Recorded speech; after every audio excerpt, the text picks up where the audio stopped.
kita tadi sudah melakukan pelantikan, ya. Jadi mulai hari ini sahlah kita menjabat dan melaksanakan tugas yang diberikan oleh Bapak Presiden kepada kita.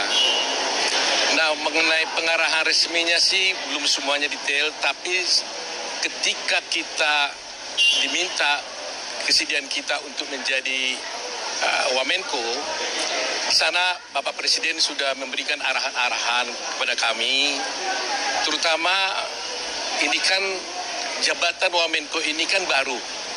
Selama ini yang ada Menko, ya ada Menko dan Wamenko nggak pernah ada. Baru kali ini ada Wamenko.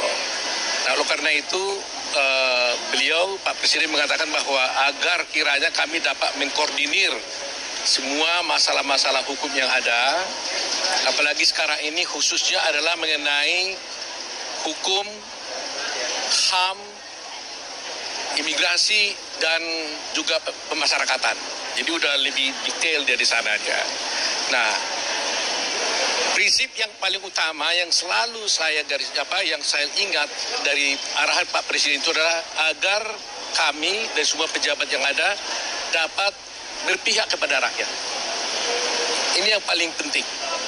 Jadi apapun yang mau kita lakukan itu selalu harus membela kepentingan rakyat. Jangan sampai adanya penindasan terhadap rakyat. Sehingga Pak Presiden mengatakan itu bahwa hak asasi manusia harus ditegakkan.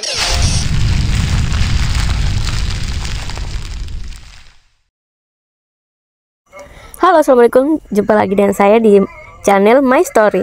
Itulah tadi yang barusan kita dengarkan keterangan dari Bang Otto Hasibuan yang sudah dilantik tadi ya jadi Wakil Menteri. Semoga saja kasus Vina bisa terselesaikan dengan baik setelah Pak Otto menjadi Wamen. Ya, itu tadi ya teman-teman. Selamat untuk Pak Otto sudah diangkat.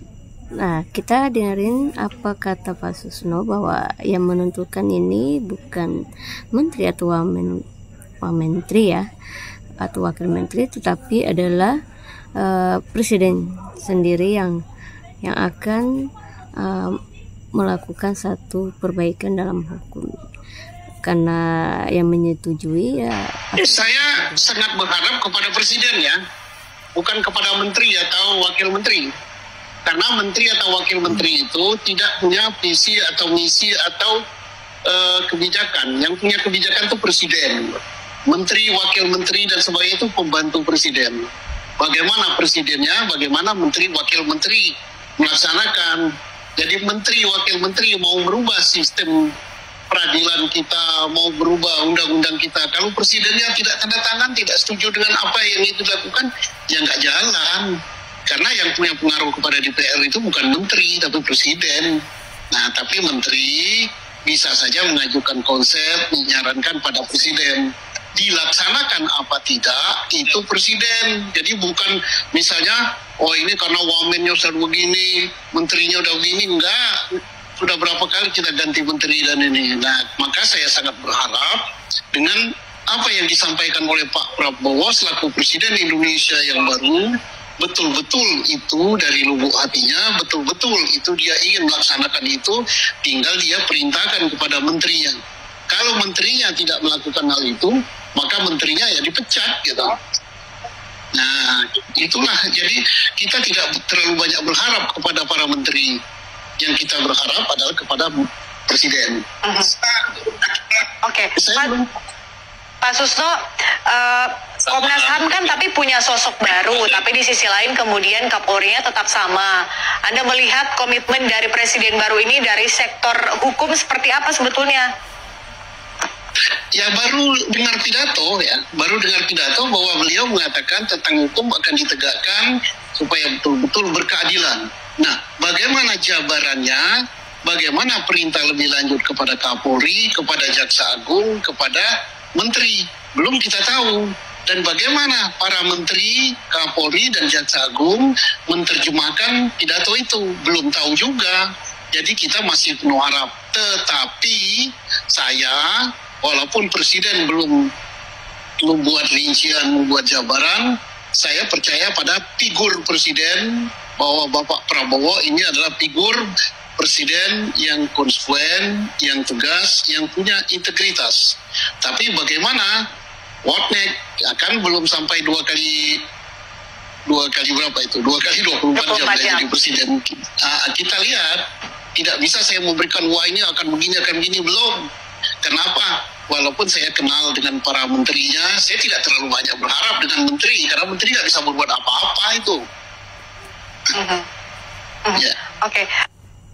Ya itu ya guys, pernyataan dari Pak Susno, dan memang ada benarnya juga bahwa ya sekelas menteri ya cuma bisa Otto Hasibuan sekarang menjabat sebagai wamen yang termasuk membidangi urusan hukum dan hak asasi manusia, maka boleh jadi baik langsung secara tidak langsung akan juga ada pengaruhnya terhadap perjalanan perjuangan hukum yang dilakukan oleh 8 terpidana tersebut.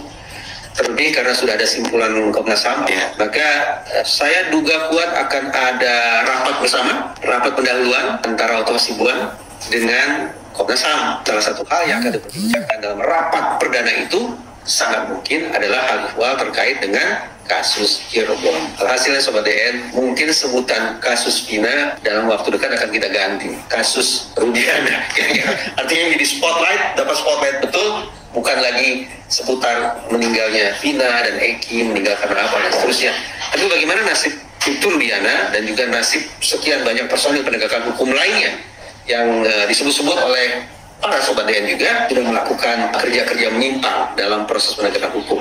Ada yang mengistilahkannya sebagai police misconduct, ada yang mengistilahkannya sebagai miscarriage of justice, yang menyebutnya sebagai kesetiakawanan yang menyimpang, panikan, ada yang menyebutnya sebagai kekhilafan, kelalaian, semacam itu. Ada yang menyebut sebagai sembronoan, dan juga yang paling parah ada menyebut sebagai kejahatan.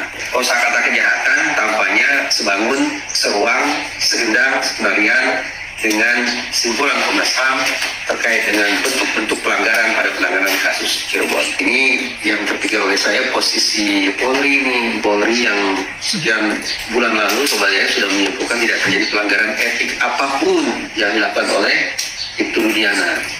Tapi sekarang sudah ada simpulan Komnas HAM. Sekarang Otto Hasibuan menjadi wamen yang membawahi bidang hukum dan HAM. Hitung-hitungan di atas kertas nih, perkembangan situasi belakangan ini tampaknya tidak begitu menggembirakan ya bagi Ibtu Rudiana dan juga barangkali bagi sejumlah personil polisi lainnya di lingkungan atau di satuan wilayah Polda Jabar, Polres Cirebon Kota dan seterusnya. Tadi kan sudah pelantikan ya, harusnya kalau misalkan hitung-hitungan politis ya, apalagi ada Pak Otto di situ. Nah, kalau Pak Otto kemudian angkat isu ini sebagai isu yang patut atau harus diprioritaskan, ya akan berubah itu ritme pertandingan.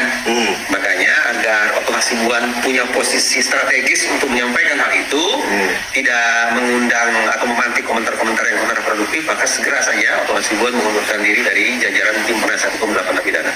Berbicara murni semata-mata sebagai wakil menteri. Bicara murni sebagai wakil menteri. Berarti itu kita asumsikan perpanjangan lidah presiden ya. Betul. Presidennya sudah menitahkan, ini kita berandai-andai menitahkan, prioritaskan penuntasan kasus Cirebon. Ya. Mengenai putusan PK, putusan Polri, putusan Komnas HAM, ya. Mengenai kasus Vina, usai pelantikan kabinet Merah Putih. Saya masih sebagai harapan deh ya, sekali lagi harapan. Karena ada sosok aktif Otto Hasibuan, maka saya berharap bahwa masalah Cirebon ini secara gamblang disampaikan oleh Wamen Otto Hasibuan ke rapat kabinet perdana, sehingga mudah-mudahan bisa langsung mendapat atensi langsung dari Presiden Prabowo Subianto. Kalau itu yang menjadi katakanlah titah Presiden Prabowo Subianto, maka mudah-mudahan simpulan Komnas HAM tidak hanya menjadi bacaan kertas. Mudah-mudahan ada kejelasan tentang PK. Maksud saya kejelasan adalah bukan intervensi Mahkamah Agung, tapi tidak tenggat waktu kapan kira-kira putusan itu akan keluar. Yang ketiga terkait dengan lantas apa ini yang perlu negara lakukan, yang perlu negara berikan perhatian terhadap Ibtu Rudiana dan kawan-kawan, termasuk barangkali terhadap Polri secara umum dalam konteks kerja-kerja penegakan hukum mereka.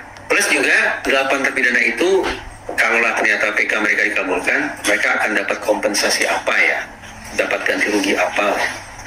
Hal semacam ini mudah-mudahan bisa diperjuangkan secara istimewa lewat hadirnya Otto Hasibuan. Oke teman-teman, demikianlah pernyataan dari Bang Reza Indragiri. Terima kasih sudah menyimak. Bye, assalamualaikum.